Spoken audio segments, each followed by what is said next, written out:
नमस्कार बंधुरा आपनादेरके स्वागत भाग्य चैनेलेर नतून एकटी पर्वे।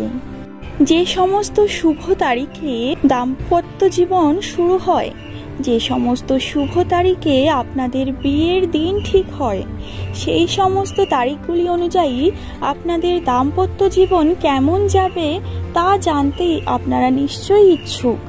आमी आपनादेर নিউমেরোলজি থেকে তথ্য সংগ্রহ করে সেই বিষয়েই আজকে জানাবো। যদি আপনাদের দাম্পত্য জীবন এই তারিখগুলির মধ্যে থেকে হয়ে থাকে তবে নিশ্চয়ই একটি কমেন্ট করে দেবেন, আর ভিডিওটি ভালো লাগলে একটি লাইক ও সাবস্ক্রাইব করে দেবেন। তবে চলুন বন্ধুরা আজকের ভিডিওটি শুরু করা যাক। আপনার বিয়ের তারিখ অনুযায়ী দেখে নিন আপনার দাম্পত্য জীবন কেমন হবে। বিয়ের পর তাদের জীবন সঙ্গীর সঙ্গে কেমন সময় কাটাবে তা জানতে চান সকলেই। এই প্রশ্নের উত্তর সংখ্যাতত্ত্বে সহজেই পাওয়া যায়। সংখ্যাতত্ত্ব অনুযায়ী কোনো ব্যক্তির দাম্পত্য জীবন তাদের বিবাহের তারিখের সঙ্গে সরাসরি সম্পর্কিত। আপনার বিয়ের তারিখ অনুযায়ী দাম্পত্য জীবন কেমন হবে তা জেনে নিন। 1, 10, 19, 28 তারিখে বিয়ে করলে এর মূল সংখ্যা 1।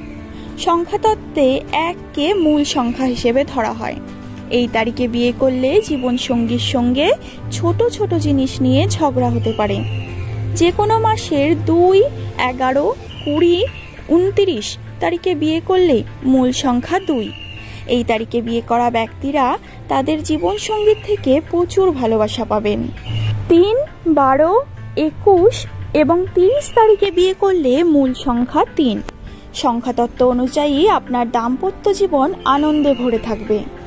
4, 13 অথবা 22 অথবা 31 তারিখে বিয়ে করলে মূল সংখ্যা 4। এই তারিখে বিয়ে করা ব্যক্তিরা তাদের জীবন সঙ্গীর কথা মতো চললে সুন্দর জীবনযাপন করবেন।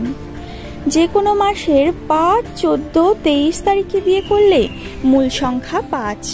এই তারিখে বিয়ে করা ব্যক্তিদের জীবন সঙ্গীর সঙ্গে মতবিরোধ হলেও তা মিটে যায় জলদি। 6, 15, 24 তারিখে বিয়ে করলে মূল সংখ্যা 6। সংখ্যাতত্ত্ব অনুযায়ী আপনি আপনার জীবন সঙ্গীর সঙ্গে সুন্দর সময় কাটাবেন। জীবন সঙ্গীকে সময় দিন এবং তার কথা বুঝতে চেষ্টা করুন। যে কোনো মাসের 7, 16, 25 তারিখে বিয়ে করলে মূল সংখ্যা 7। তাদের দাম্পত্য জীবন হবেন সুন্দর এবং সফল, যেমন হয় একজন পারফেক্ট কাপল। 8, 17, 26 তারিখে বিয়ে করলে মূল সংখ্যা 8। জীবনসঙ্গী সবসময় আপনার সঙ্গেই থাকবে, আপদে বিপদে কখনোই ছাড়বে না হাত। 9, 18, 27 তারিখে বিয়ে করলে মূল সংখ্যা 9। দাম্পত্য জীবনে মতবিরোধ বা বিভ্রান্তি লেগেই থাকবে, অতএব সম্পর্ককে সময় দিন এবং আপনার সহধর্মিণীকে বা স্বামীকে বুঝতে চেষ্টা করুন। তাদের ছোট ছোট বিষয়গুলিকে গুরুত্ব দিন এবং সুখে সংসার করুন। এই তথ্য সম্পূর্ণরূপে ধর্মীয় বিশ্বাস, গ্রন্থ এবং বিভিন্ন মাধ্যমের উপর নির্ভর করে আপনাদেরকে জানানো হচ্ছে। সুতরাং বন্ধুরা ভিডিওটি ভালো লাগলে অবশ্যই একটি লাইক এবং সাবস্ক্রাইব করে দেবেন। পরবর্তীতে আমি আরও নতুন নতুন ভিডিও নিয়ে আসব। ততক্ষণ পর্যন্ত ভালো থাকুন, সুস্থ থাকুন।